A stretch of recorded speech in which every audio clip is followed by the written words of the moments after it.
Namwona pale yuko Cheche.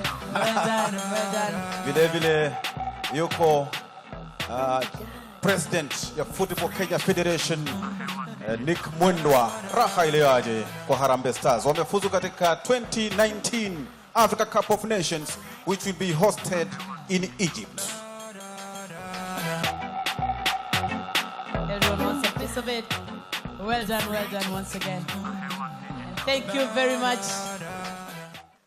To continue to dream, to stay humble, because it's the first international competition since 15 years, and it will be, of course, so difficult, but